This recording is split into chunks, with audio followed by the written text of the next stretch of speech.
എല്ലാ പ്രിയ പ്രേക്ഷകർക്കും നമസ്കാരം. സമൃദ്ധിയുടെയും ഐശ്വര്യത്തിൻ്റെയും ഒക്കെ പ്രതീകമായ മറ്റൊരു വിഷുക്കാലം കൂടി വന്നെത്തിയിരിക്കുകയാണ്. ഈ വിഷുവർഷത്തിൽ കുംഭക്കൂറിൽ വരുന്ന ചതയം നക്ഷത്രക്കാർക്ക് എന്തൊക്കെ മാറ്റങ്ങളാണ് വരാനിരിക്കുന്നത്? അവരുടെ തൊഴിൽ രംഗത്തെ ഏതൊക്കെ തരത്തിലുള്ള പുരോഗതികളുണ്ടാകും? സാമ്പത്തികമായിട്ട് എന്തൊക്കെ തരത്തിലുള്ള പുരോഗതികളുണ്ടാകും? കുടുംബജീവിതം, ആരോഗ്യം എന്നിവയൊക്കെ എങ്ങനെയായിരിക്കും?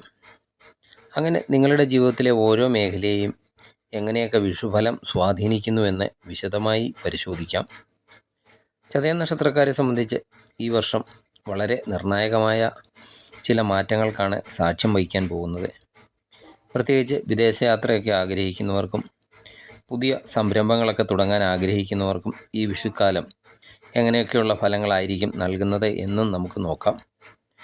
അതുപോലെ എന്തൊക്കെ തരത്തിലുള്ള ലളിതമായ പരിഹാരങ്ങളൊക്കെ ചെയ്താൽ ഗുണഫലങ്ങളൊക്കെ വർദ്ധിപ്പിക്കാം എന്നും വീഡിയോയിൽ പറയുന്നുണ്ട്. അതിനാൽ വീഡിയോ മുഴുവനായും കാണാൻ ശ്രമിക്കുക. ആദ്യം നിങ്ങളുടെ തൊഴിൽ എങ്ങനെ പോകും എന്ന് നോക്കാം.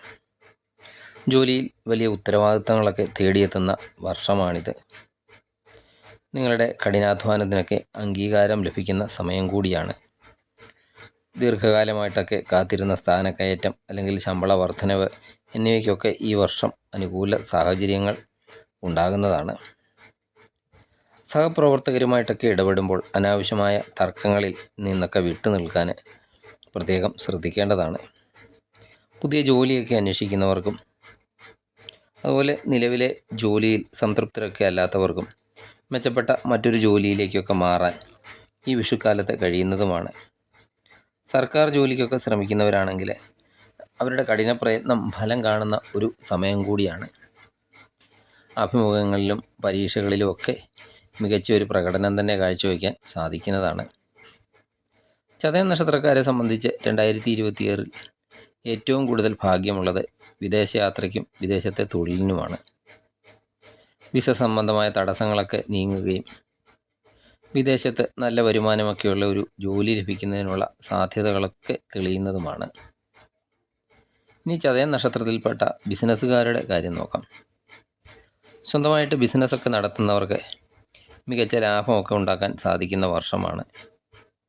പുതിയ സാങ്കേതിക വിദ്യകളൊക്കെ ബിസിനസ്സിൽ പരീക്ഷിക്കുന്നതൊക്കെ ഗുണകരമാകുന്നതാണ്. പാർട്ട്ണർഷിപ്പ് ബിസിനസ്സൊക്കെ ചെയ്യുന്നവർക്ക് സാമ്പത്തികമായ ഇടപാടുകളൊക്കെ കൃത്യമായി രേഖപ്പെടുത്തി വെക്കേണ്ടതാണ്. വിശ്വാസ വഞ്ചനകളൊക്കെ ഉണ്ടാകാതെയും ശ്രദ്ധിക്കേണ്ടതാണ്. പൊതുവായി ശ്രദ്ധിക്കേണ്ട കാര്യങ്ങൾ, ശനി 2ാം ഭാവത്തിലൊക്കെ നിൽക്കുന്നതിനാൽ വാക്കുകളും സംസാരമൊക്കെ ശ്രദ്ധിക്കേണ്ടതാണ്. നിങ്ങളുടെ വാക്കുകളൊക്കെ തെറ്റായിട്ടൊക്കെ വ്യാഖ്യാനിക്കപ്പെടാൻ സാധ്യതയുണ്ട്. പുതിയ ഉത്തരവാദിത്തങ്ങളൊക്കെ ഏറ്റെടുക്കുമ്പോൾ വേണ്ടത്ര ആലോചനയൊന്നുമില്ലാതെ തീരുമാനങ്ങൾ എടുക്കുകയും ചെയ്യരുത്. ഇനി നിങ്ങളുടെ സാമ്പത്തിക സ്ഥിതി എങ്ങനെ ഉണ്ടാകും എന്ന് നോക്കാം. ഈ വിഷുക്കാലം മുതൽ ചതയം നക്ഷത്രക്കാർക്ക് വരുമാനത്തിലൊക്കെ നല്ല രീതിയിലുള്ള വർധനവൊക്കെ ഉണ്ടാകുന്നതാണ്. ഒന്നിലധികം മാർഗങ്ങളിലൂടെയൊക്കെ പണം കൈവശം വന്നു ചേരാൻ സാധ്യതയുണ്ട്. പ്രത്യേകിച്ച് വിദേശത്തൊക്കെ ജോലി ചെയ്യുന്നവർക്കും ഷെയർ മാർക്കറ്റ്, റിയൽ എസ്റ്റേറ്റ് തുടങ്ങിയ മേഖലകളിലൊക്കെ പ്രവർത്തിക്കുന്നവർക്കും നല്ല രീതിയിലുള്ള സാമ്പത്തിക നേട്ടങ്ങൾ തന്നെ പ്രതീക്ഷിക്കാവുന്നതാണ്. വരുമാനമൊക്കെ വർദ്ധിക്കുന്നതിനോടൊപ്പം തന്നെ അപ്രതീക്ഷിതമായിട്ടുള്ള ചില വലിയ ചിലവുകളും ഈ വർഷം നിങ്ങളെ തേടിയെത്തുന്നതാണ്. ശനി 2ാം ഭാവത്തിലൊക്കെ നിൽക്കുന്നതിനാൽ ഈ വർഷം ആർക്കും വലിയ തുകകളൊന്നും കടം കൊടുക്കാതിരിക്കാനും ശ്രദ്ധിക്കണം. അതുപോലെ മറ്റൊരാൾക്ക് വേണ്ടി ബാങ്ക് ലോണുകൾക്കോ അല്ലെങ്കിൽ ചിട്ടിക്കോ ഒക്കെ ജാമ്യം നിൽക്കുന്നത് ഈ വർഷം ഒഴിവാക്കുന്നത് നല്ലതാണ്. സാമ്പത്തികമായിട്ട് നോക്കിയാൽ ചതയം നക്ഷത്രക്കാർക്ക് ഈ വർഷം മിശ്ര ഫലങ്ങളാണ് നൽകുന്നത്. കയ്യിലൊക്കെ പണമൊക്കെ വന്നു ചേരും. അത് അനാവശ്യമായി ചിലവാകാതിരിക്കാൻ പ്രത്യേകം ശ്രദ്ധിക്കേണ്ടതാണ്. സാമ്പത്തിക കാര്യങ്ങളിൽ കൃത്യമായ ഒരു ബഡ്ജറ്റൊക്കെ ഉണ്ടാക്കി മുന്നോട്ട് പോകേണ്ടതാണ്. ഇനി ചതയം നക്ഷത്രക്കാരുടെ കുടുംബജീവിതത്തെക്കുറിച്ച് നോക്കാം. കുടുംബത്തിൽ സമാധാനവും സന്തോഷവും ഒക്കെ നിലനിൽക്കുന്ന ഒരു വർഷമാണ് വരാനിരിക്കുന്നത്. വിവാഹിതരായ ചതയം നക്ഷത്രക്കാർക്ക് അവരുടെ കുടുംബജീവിതത്തിൽ സ്വസ്ഥതയും സമാധാനവും ഒക്കെ വന്നു ചേരുന്നതാണ്. ഈ വിവാഹം കഴിക്കാൻ ആഗ്രഹിക്കുന്നവർക്കാണെങ്കിൽ അവർക്ക് അനുയോജ്യമായ ആലോചനകളൊക്കെ വന്നു ചേരാനും അതുപോലെ മംഗളകർമ്മങ്ങളൊക്കെ നടക്കാനും ഈ വർഷം സാധ്യതയുണ്ട്. ദമ്പതികൾക്ക് സന്താന ഭാഗ്യത്തിനോ അല്ലെങ്കിൽ കുട്ടികളുടെ കാര്യത്തിൽ സന്തോഷ വാർത്തകൾ കേൾക്കാനോ ഒക്കെ ഇടവരുന്നതുമാണ്. 2ാം ഭാവത്തിലെ ശനിയുടെയൊക്കെ സ്വാധീനം കുടുംബാംഗങ്ങളുമായിട്ടൊക്കെ സംസാരിക്കുമ്പോൾ പരുഷമായ വാക്കുകളൊക്കെ ഒഴിവാക്കേണ്ടതാണ്. ചെറിയ തർക്കങ്ങളൊന്നും വലുതാകാതെ നോക്കിയാൽ കുടുംബത്തിൽ ഐശ്വര്യമൊക്കെ നിലനിൽക്കുന്നതാണ്. പുതിയ വീടൊക്കെ പണിയാൻ ആഗ്രഹിക്കുന്നവർക്ക് അതിനുള്ള തടസ്സങ്ങളൊക്കെ മാറി നിർമ്മാണ പ്രവർത്തനങ്ങളൊക്കെ തുടങ്ങാൻ അനുകൂലമായ സമയമാണ്.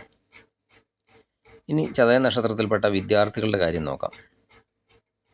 വിദ്യാർത്ഥികൾക്ക് മികച്ച ഫലങ്ങളാണ് ലഭിക്കുന്നത്. PSC പോലുള്ള മത്സര പരീക്ഷകൾക്കൊക്കെ തയ്യാറെടുക്കുന്നവരാണെങ്കിൽ അവരുടെ കഠിനാധ്വാനത്തിലൂടെ ഉന്നത വിജയമൊക്കെ നേടാൻ സാധിക്കുന്നതാണ്. വിദേശത്തേക്കോ ദൂരദേശത്തേക്കോ ഒക്കെ പോയി പഠിക്കാൻ ആഗ്രഹിക്കുന്ന വിദ്യാർത്ഥികൾക്ക് അവരുടെ അഡ്മിഷനൊക്കെ വളരെ വേഗം തന്നെ ശരിയാകുന്നതാണ്. അതുപോലെ വിദേശത്തൊക്കെ പോയി പഠിക്കാൻ ആഗ്രഹിക്കുന്ന വിദ്യാർത്ഥികൾക്ക് വിസ സംബന്ധമായിട്ടൊക്കെ എന്തെങ്കിലും തടസ്സമൊക്കെ ഉണ്ടെങ്കിൽ അതൊക്കെ പെട്ടെന്ന് തന്നെ പരിഹരിച്ച് കിട്ടുന്നതാണ്. വിദ്യാർത്ഥികൾക്ക് പഠന കാര്യത്തിലൊക്കെ കൂടുതൽ ശ്രദ്ധയൊക്കെ കേന്ദ്രീകരിക്കാനും സാധിക്കുന്നതാണ്. പുതിയ കോഴ്സുകളൊക്കെ പഠിച്ചു തുടങ്ങാനും ഈ വിഷുക്കാലം ഏറെ അനുയോജ്യമായ സമയമാണ്.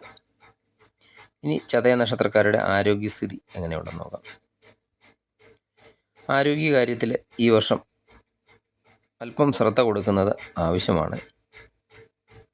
അനാവശ്യമായിട്ട് നിങ്ങൾക്കുണ്ടാകുന്ന ചിന്തകളും ടെൻഷനും ഒക്കെ ഉറക്കക്കുറവിനും അതുപോലെ മാനസിക സമ്മർദ്ദത്തിനും ഒക്കെ കാരണമായേക്കാം.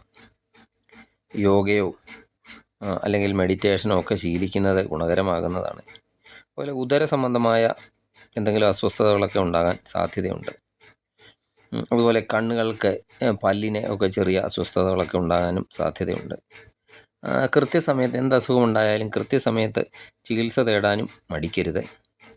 അതുപോലെ ഭക്ഷണത്തിൽ എണ്ണമയമുള്ള ഭക്ഷണങ്ങൾ കുറയ്ക്കുക, പോഷകാഹാരമൊക്കെയുള്ള ഭക്ഷണം കഴിക്കാനും ശ്രദ്ധിക്കുക. ഇനി ചതയ നക്ഷത്രക്കാരുടെ ദോഷഫലങ്ങളൊക്കെ കുറയാനും ഐശ്വര്യമൊക്കെ വർദ്ധിക്കാനും എന്തൊക്കെ ലളിതമായ കാര്യങ്ങളാണ് ചെയ്യേണ്ടത് എന്ന് നോക്കാം. ശനിയാഴ്ചകളിൽ ശാസ്താക്ഷേത്രത്തിൽ ദർശനം നടത്തി നീരാഞ്ജനം വഴിപാടായിട്ട് സമർപ്പിക്കുക. അതുപോലെ ദിവസവും രാവിലെയും വൈകുന്നേരങ്ങളിലും വിഷ്ണു സഹസ്രനാമമോ അല്ലെങ്കിൽ ഹനുമാൻ ചാലിസയോ ഒക്കെ ജപിക്കാൻ പറ്റുന്നവർ ജപിക്കുകയോ അല്ലെങ്കിൽ കേൾക്കുകയോ ഒക്കെ ചെയ്യുന്നത് മനസ്സിനൊരു കരുത്ത് പകരുന്നതാണ്. അതുപോലെ അഗതികൾക്കും പക്ഷികൾക്കും മൃഗങ്ങൾക്കും ഒക്കെ ഭക്ഷണവും വെള്ളവും ഒക്കെ നൽകുന്നത് ശനിദോഷ ശാന്തിക്ക് നല്ലതാണ്. ചുരുക്കത്തിൽ ചതയ നക്ഷത്രക്കാരെ സംബന്ധിച്ച് മാറ്റങ്ങളുടെയും വളർച്ചകളുടെയും ഒരു കാലഘട്ടമാണ് 2026 വിഷു മുതൽ വരാനിരിക്കുന്നത്. 2ാം ഭാവത്തിൽ ശനി നിൽക്കുന്നത് ചില പരീക്ഷണങ്ങളൊക്കെ നൽകുമെങ്കിലും വ്യാഴത്തിൻ്റെയൊക്കെ അനുകൂല സ്ഥിതി നിങ്ങളെ ഉയർച്ചയിലേക്ക് നയിക്കുന്നതാണ്. ആത്മവിശ്വാസത്തോടെയും പ്രാർത്ഥനയോടെയും ഒക്കെ മുന്നോട്ട് പോവുക. ഈ വീഡിയോ നിങ്ങൾക്ക് ഉപകാരപ്പെട്ടുവെങ്കിൽ ലൈക്ക് ചെയ്യാനും നിങ്ങളുടെ സുഹൃത്തുക്കളിലേക്കും ബന്ധുക്കളിലേക്കും ഒക്കെ ഷെയർ ചെയ്യാനും മറക്കരുത്. ആദ്യമായിട്ടാണ് ഈ ചാനൽ കാണുന്നവരാണെങ്കിൽ ദയവായി സബ്സ്ക്രൈബ് ചെയ്ത് കാണുക.